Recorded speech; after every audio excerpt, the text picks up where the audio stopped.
Hey, what's going on, everybody? It is Thursday, August 8th. So, big day up in the markets today. I don't have any particular comment on today other than to say, a couple of things. Number one, this is an example of how investors have now been conditioned to buy the dip. Now, which has been great for a long time because we've had conditions, monetary conditions, fiscal conditions, and of course, when I say monetary, I mean fiscal conditions. But actually, with the rate increases over the last 2 years, you could call that monetary conditions, but it's actually fiscal conditions, as you know, because I keep telling you, 650, 700 billion a year in transfers. But anyway, investors have been conditioned to buy the dip. And there's nothing wrong with that. Like I advise that pretty much all the time to people, and that's the way, you build wealth. And actually it's a great, it's good behavior. I mean, it's something that you should subscribe to. It's something that you should practice and learn how to do. Now, what I've been saying recently is that this particular downturn, which started, last week or Monday, this is not going to be like the other downturns. I made a video saying this is not going to be a V-shaped correction where we go right back up again.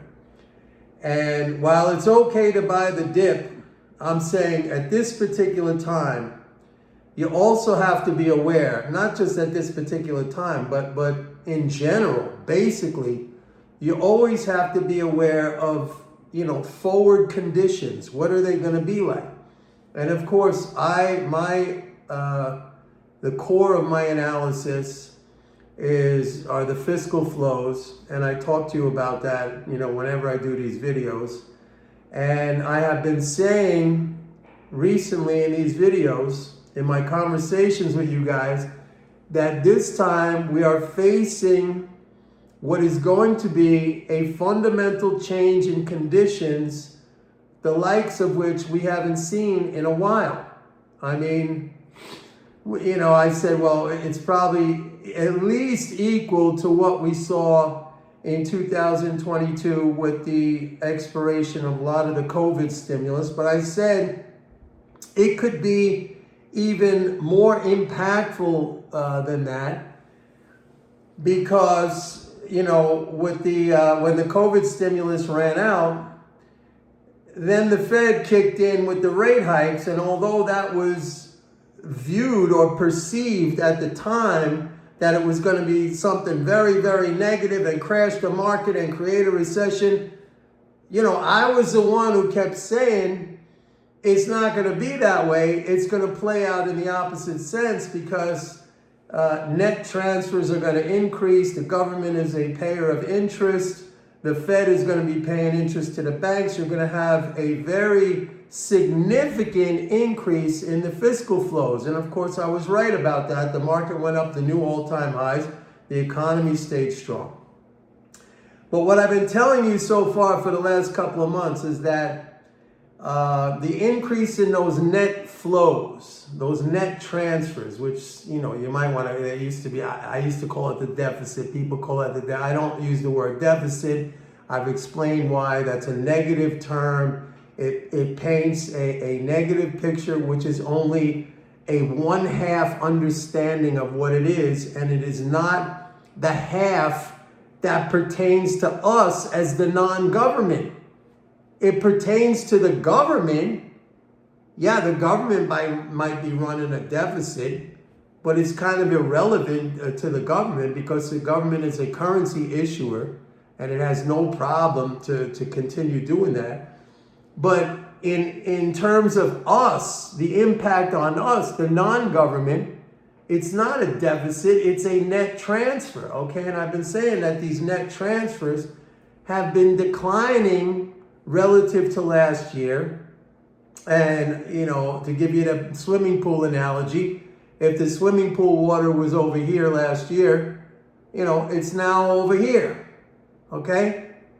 It came down. Now, it didn't drain the pool out completely, but that little decline in the swimming pool level, in the water level, has resulted in going down from like, what, a 3.2%, or we were actually growing faster last year in the midpoint of last year, like 6%, down to a 2.8% growth right now. And I don't even think that was a good print for the second quarter.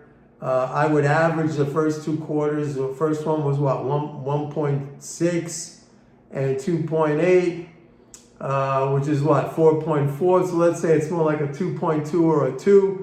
I would say it's gonna continue to come down, and once we start getting the interest rate cuts, okay, this is something I've been trying to pound home to you guys, explaining that the interest rate cuts are going to start to siphon off those interest income transfers that have been going to the economy, and that is going to accelerate the slowdown in economic growth. So let me tie that in to what a lot of you might want to know. Well, Mike, I want to know what happened to the market today. Okay, the market went up today because, as I said, investors are conditioned to buy the dip, which is usually, you know, you want to be like that. But you don't want to be like that robotically, okay? There's a difference between being like that when conditions are in line with that kind of behavior. And there's a difference when, if you're just doing that robotically, mechanically, I got to buy the dip every time, when conditions in the forward view, because right, I always try to look forward, conditions in the forward view are starting to deteriorate, okay? Then it's not a good time to buy the dip. It's better to wait, or if you're inclined to be a trader, you can play these rallies now to go short or to buy inverse ETFs. Now, I've been telling you guys, we're gonna come back and revisit a lot of this, and I said the other day, you guys gave me a lot of props, and I really appreciate it. By the way, please like and subscribe. You guys have been really, really nice and kind. You've been doing that. I see the number of subscribers going up to the channel. Thank you very much. If you've already done that, you don't have to do that again. But if you haven't, please like and subscribe. So I said the other day, when you guys were giving me a lot of props on when the market went down, you know, big, 1,000 points or whatever, you said, Mike, you called it, this and that. I said, don't give me any props on that, okay? Anybody could have called that. I said, give me props. Starting from now, let's see how things go, because I am the only one who is saying that the rate cuts are going to end up being negative for the economy and therefore negative for the stock market. So, putting it into context with what happened today, is an example of this conditioned response that people now have to the dips. And frankly, I'm happy to see it because that's a good thing, but I also understand that doing that now, unless it's for a very quick short-term trade, which I told my subscribers a couple of days ago, yeah, we're going to bounce back. I'm even saying right now that starting from now through September 1st or 2nd, that's when the fiscal flows are going to peak for this cycle. Okay, next week we have a Social Security payment and we have a quarterly interest payment. And then 2 weeks after that, we have the September 1st of the month payments. Those are big first of the month payment flows. Between those two dates, August 16th, because I think the 15th falls on a Sunday. Actually, I think they're going to do the quarterly interest payment. It could come out on the 13th. And between the 13th of August and the 1st or the 2nd of September, when the flows peak, That's it. So this market could bounce back into that time period. And then what happens? Then in September, we get another tax drain. And then we get the rate cut. And the rate cut's going to be a spike, a little quick spike. And then the market's going to start coming down. And then we're going to get a rate cut in November.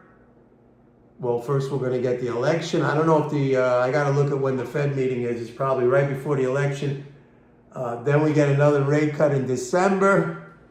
And according to what the market is forecasting now, we're looking at 125 basis points rate drop by the end of December, or by that December meeting. And I said my back of the envelope calculation, that's almost like a 2% decline in GDP. That's like a 1.8% subtraction from GDP, not including any multipliers. So coming into next year, 2025, which, by the way, the cost of living adjustment for Social Security and Medicare and all those things, it's much, much lower than it was this year. I think it's something like 2.8%. This year, I think we had a 3.7%. The year before, we had big, big increases, like 8%. Those increases are slowing down, all right? The cost of living increases for all those automatic payments. So, like I try to say to you guys, I look ahead. I try to give you that, like I always use the example of the mariner out there on the open ocean. And he's got his GPS or his charts, or in the old days, they would do it with the stars. They would have that instrument, the sextant, and they would line up the stars. They're looking out where they're going. That's what I try to do for you guys. All right? Anyway, another thing, this is completely unrelated to economics. I moved here to Florida. I'm very, very happy in Florida. Florida is a great state. One of my hobbies, which I've always had, but haven't really been able to pursue it, I like guns. I like shooting, okay, as a sport, as recreation. And coming to Florida is great because it's a very liberal state when it comes to the Second Amendment of guns. So recently I picked up a Smith & Wesson 357 Magnum. This is a beautiful gun, a classic. This is single action and double action Smith & Wesson 357 Magnum. I go to the range here where I live once a week. I belong to the range. And I shoot it. It is not loaded, in case you're wondering now. But it's a fabulous gun. Got quite a kick. Today, I bought a Glock. I'll be getting it next week. I bought a Glock 17. And again, I do this for recreation. Florida has concealed carry. You don't need a permit, although I did do the class. I'm getting my concealed carry permit. I doubt I'm going to walk around concealed carry, but I just wanted to have it for its reciprocity in other states. I think 38 states recognize Florida's concealed carry permit. And also, once you have that permit, you don't have the 3-day waiting period to pick up a gun. Like today, I bought the Glock 17, and I'll get that next Wednesday. When I get it, I'll show it to you guys. But I enjoy shooting. I don't go hunting, although I'm not against hunting. When I was a kid, my father had guns. He used to take me to the range. He had all kinds of guns. He had rifles, no handguns, rifles, shotguns. We'd go hunting every summer when I was a kid. We'd spend summer in the Catskills in upstate New York. And, we'd hunt for like small critters.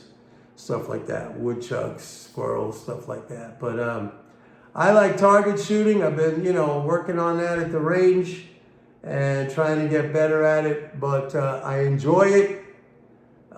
It's a thrill. And so I'm starting my collection down here. If you're any gun enthusiasts out there, let me know in the comments what you like, what you shoot. And I'll be happy to engage in a discourse with you. Anyway, folks, please like and subscribe. Don't forget, go to my website, pitbulleconomics.com. Sign up for a 30-day free trial of MMT Trader. Look, what's coming ahead is going to be opportunistic and it's going to be fun. I think that's the coolest part of it, is that it's going to be fun. We're going to make money, and we're going to see all the rest of the crowd once again completely discombobulated because they don't understand what's going on, just like they didn't understand what was going on. Remember, look, here's a good thing to keep in mind. When you see like a day like today, the market up strong, and you say, oh, it's just going right back up. When the Fed was raising rates, they would sell every single rally. And I kept saying, buy those pullbacks. Buy those pullbacks. They're not going to last. Because these rate increases are going to add so much fiscal flow to the situation. And now what's coming up, I may be a little bit early now because they haven't actually cut the rate, but they're going to cut the rate. It's the same process in reverse. Folks, trust me on this. Trust me on this. And we're going to have a lot of fun, and we're going to make a lot of money. And the reason why it's going to be fun, not just because we're going to make a lot of money, we're going to get to watch all these other, really smart people getting totally discombobulated and not understanding what's going on. Anyway, don't forget, go to my website, pitbulleconomics.com. Sign up for a 30-day free trial of MMT Trader. If you are a gun enthusiast, please leave your comments. Let me know what you shoot, what you have, and anything else. All right, see you tomorrow. Bye.